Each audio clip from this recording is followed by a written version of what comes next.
السلام علیکم پیارے بچوں، آج کی کہانی کا نام ہے استاد کی نصیحت۔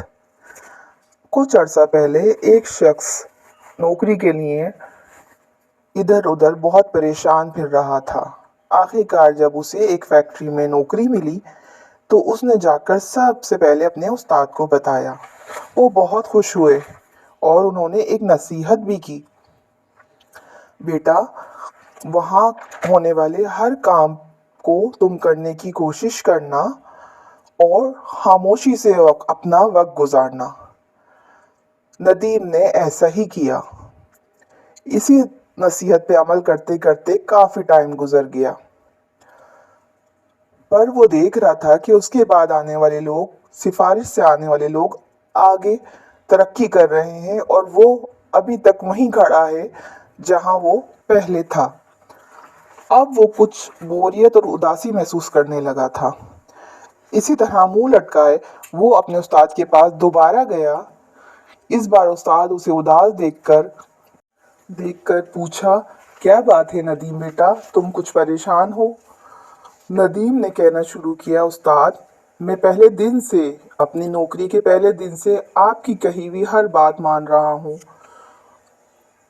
کمپنی میں ہونے والے ہر طرح کے کام میں لوگوں کی مدد بھی کرتا ہوں اور بہت محنت بھی کرتا ہوں، پر میری ترقی ہی نہیں ہوتی۔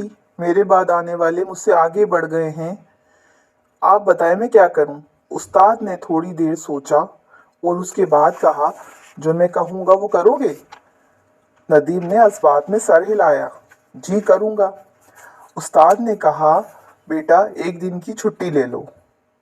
ندیم کو بہت حیرت ہوئی کہ یہ استاد کیا کہہ رہے ہیں، یہ تو مجھے دل لگا کر بغیر چھٹی کے کام کرنے کی نصیحت کرتے تھے ہمیشہ۔ بہرحال اس نے ایسا ہی کیا، اگلے دن کی چھٹی لے لی۔ ایک دن پورے دن اس نے اپنے گھر میں آرام کیا۔ اگلے دن جب یہ فیکٹری میں گیا تو اس کو مینیجر نے فوراً ہی بلا لیا اور کہا، کل کا دن بالکل بھی اچھا نہیں تھا کیونکہ تم کمپنی میں نہیں تھے۔ ہر کام نامکمل اور مشکل تر ہوتا جا رہا تھا۔ میں نے دیکھا تھا کہ تم ہر معاملات سنبھال لیتے تھے۔ تمہاری غیر موجودگی میں تو فیکٹری میں لگ رہا تھا کوئی کام ہی نہیں ہو رہا، سب کام چور ہیں۔ میں نہ صرف تمہیں آگے ترقی دے رہا ہوں بلکہ تمہاری تنخواہ بھی بڑھا رہا ہوں۔ ندیم تو بہت خوش ہوا یہ سن کر۔ وہ واپس اپنے استاد کے پاس آیا اور انہیں یہ خوشخبری سنائی اور کہا، آپ کی نصیحت مان کر تو میرے ساتھ بہت اچھا ہو گیا۔ واقعی استاد ہوتا ہے۔